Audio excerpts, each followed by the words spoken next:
Bien-aimés, je suis vraiment heureux de partager avec vous une bouchée de la parole à la table du Seigneur. Alors, aujourd'hui, à la table du Seigneur, dans notre bouchée, nous allons aborder la deuxième partie de stratégie contre stratégie. Alléluia.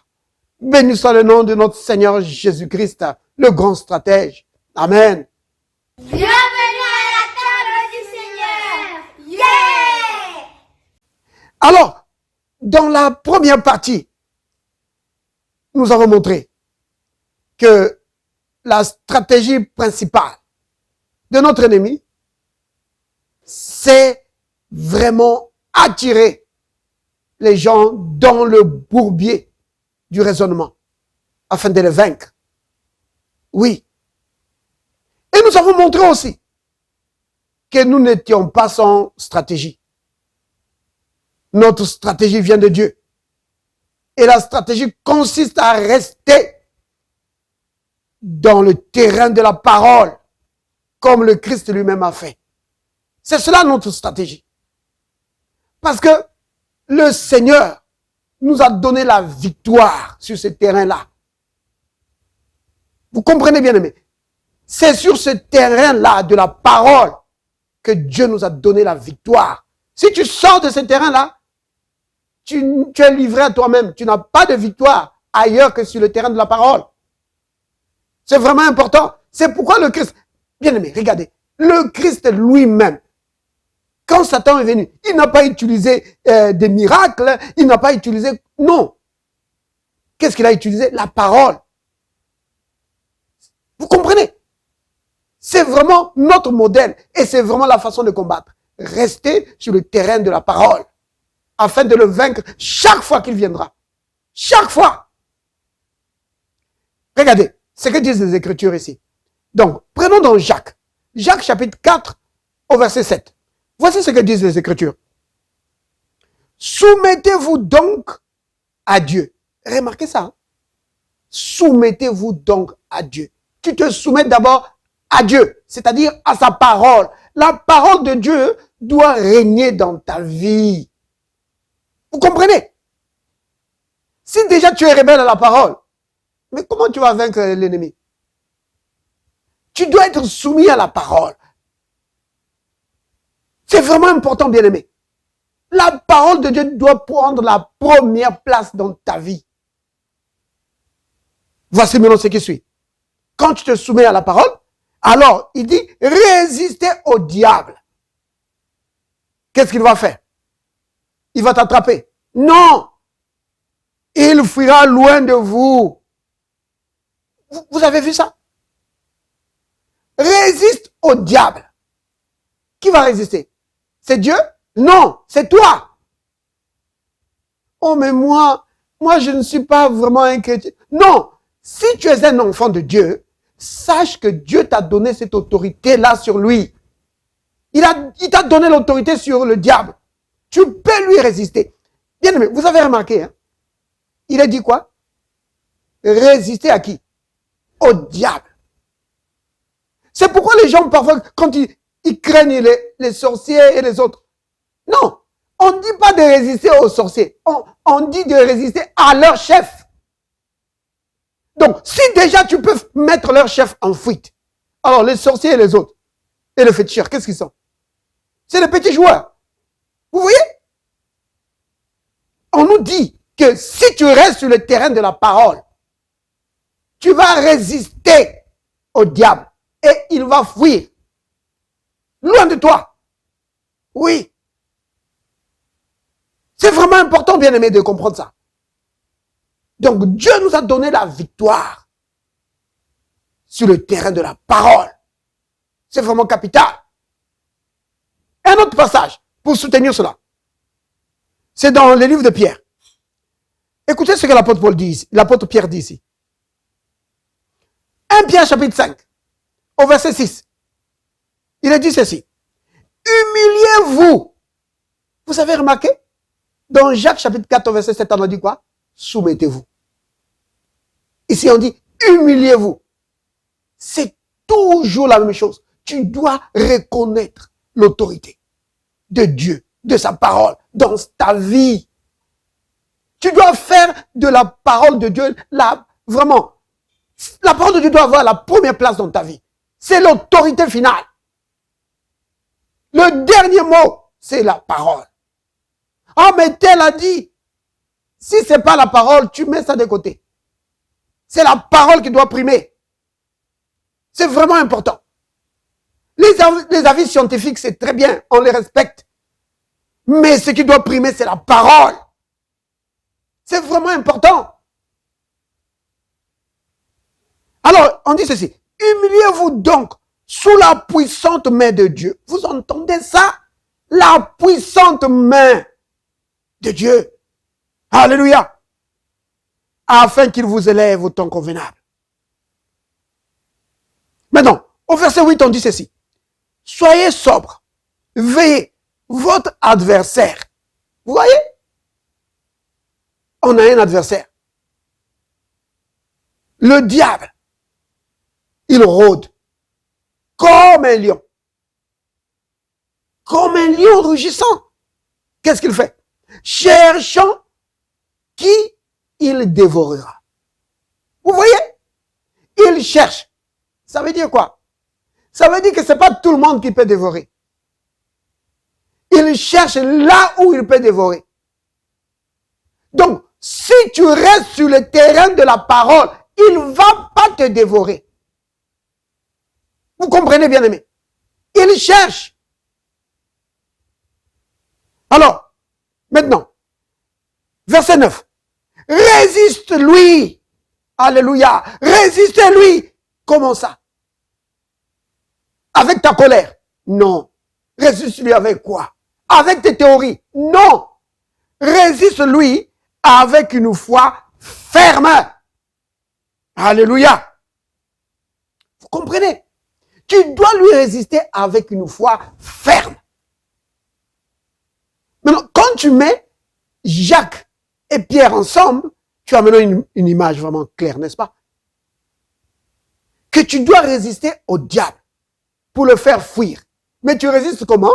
Avec une foi ferme. Ferme, ça veut dire quoi?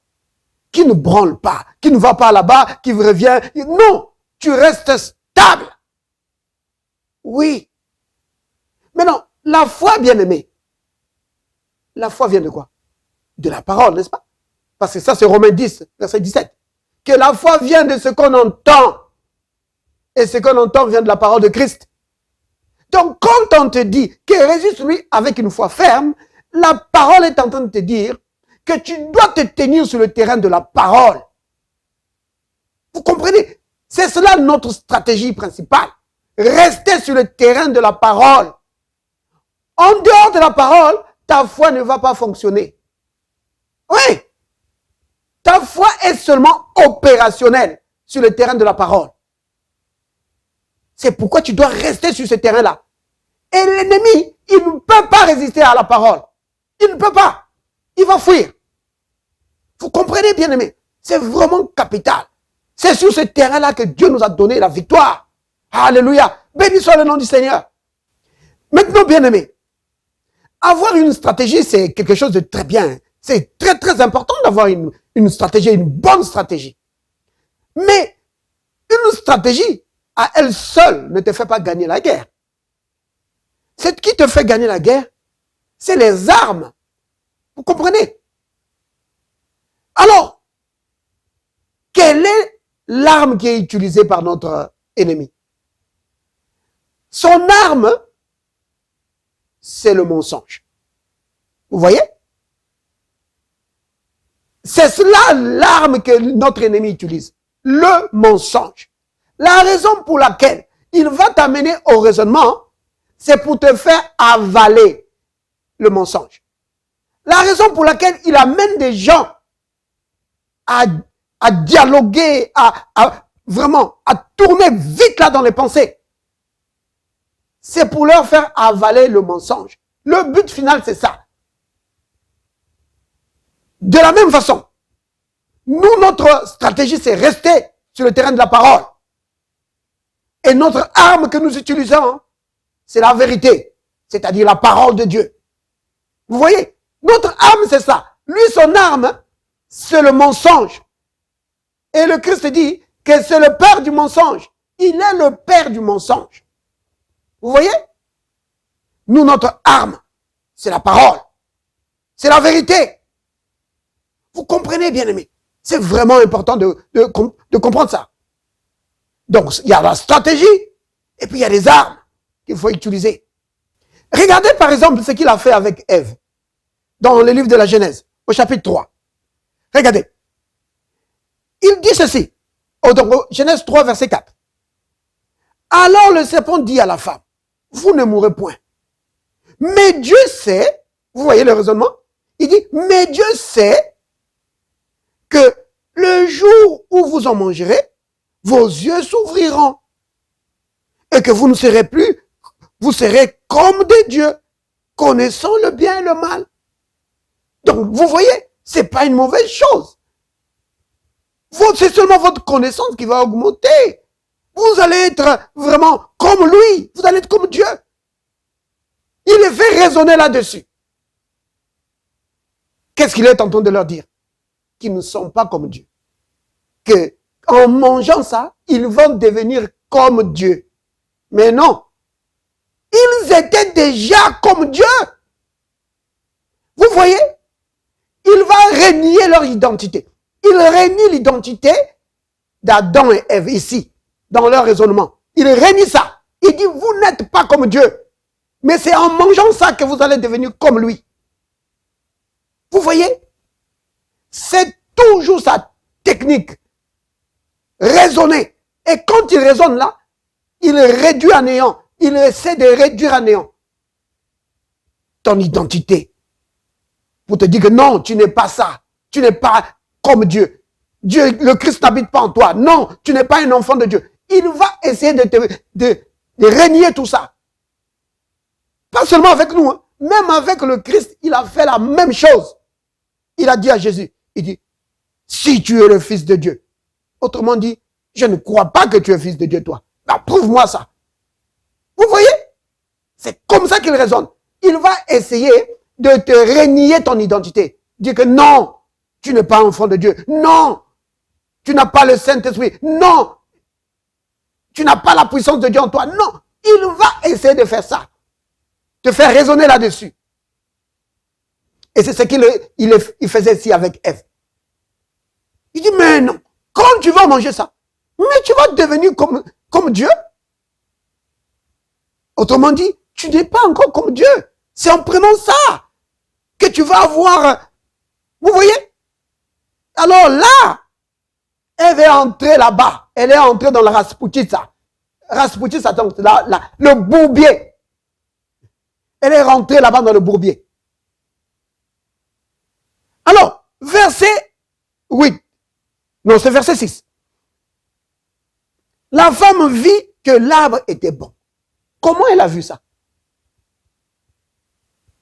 Vous voyez? Qu'est-ce qui l'a fait réaliser que l'arbre était bon? Malgré que Dieu avait dit ne prends pas. C'est le raisonnement. Vous voyez? Il te fait raisonner là. Après tu dis oui, c'est vrai. C'est vrai, non. Non, c'est pas possible. Les médecins ont dit que personne n'a jamais guéri de cette maladie. Donc, non, c'est vrai. C'est pas possible. Vous voyez? Donc, le but, c'est faire avaler le mensonge. C'est ça le but. Il fait raisonner. Il va taper les 5 sens et faire raisonner dans les pensées dans le but de te faire avaler le mensonge. C'est cela. Et pourquoi? La finalité, c'est quoi? Te voler. Oui, oui. La finalité, c'est ça. C'est ça. Il va te voler. Il va te voler ta santé. Il va te voler ton foyer.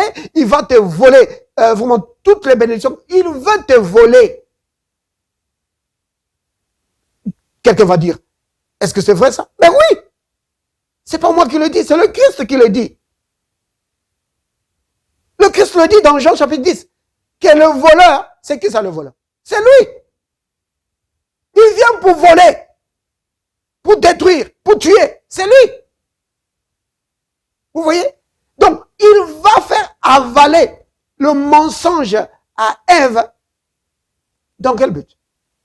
Pour lui voler. Oui, oui. Et elle va perdre tout là. Et chasser du jardin. Chasser de la présence de Dieu. Vous voyez? Vous connaissez l'histoire de Naaman, n'est-ce pas? Naaman, le général syrien.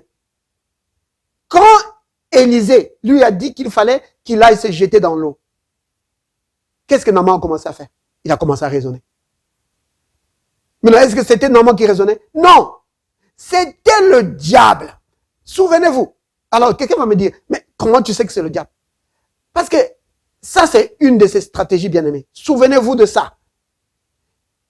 Que quand il raisonne, il ne va jamais te dire que c'est lui qui te fait raisonner. Il ne va jamais te le dire.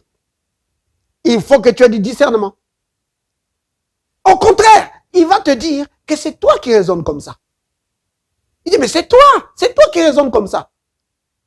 Mais non, avec le discernement, tu dois dire, non, moi je ne raisonne pas comme ça. C'est Satan. Et alors là, pour Naaman, lui il est en train de raisonner. Il dit, mais non, moi je croyais que... Il a dit, mais non, l'Albana, le Parpar, nos fleuves là-bas en Syrie, c'est pas meilleur que le Jourdain.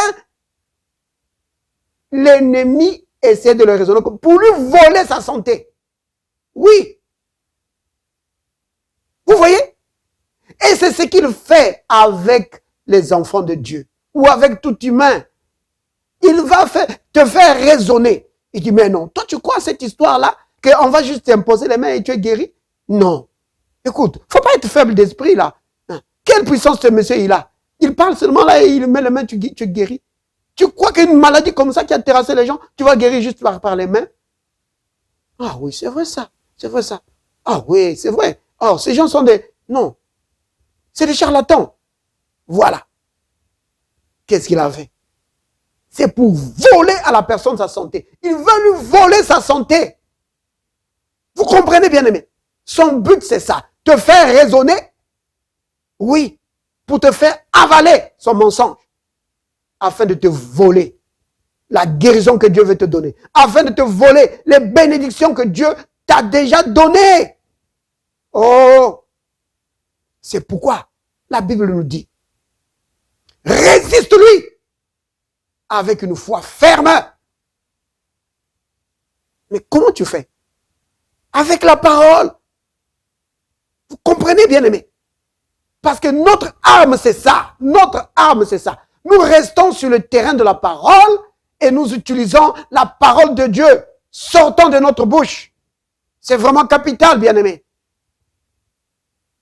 Père saint, Père juste, Père miséricordieux, Père rempli de grâce et de bonté, merci Père de nous avoir appelés à une vie de victoire. Oui, tu nous as donné la victoire en Jésus-Christ. Oh, béni sois-tu Père. C'est pourquoi nous pouvons nous écrier comme l'apôtre Paul, que dans toutes ces choses, nous sommes plus que vainqueurs par celui qui nous a aimés. Alléluia. Oui, à cause de ton amour, Père, nous sommes plus que vainqueurs. Béni sois-tu, Père. Béni sois-tu au nom de Jésus. Amen.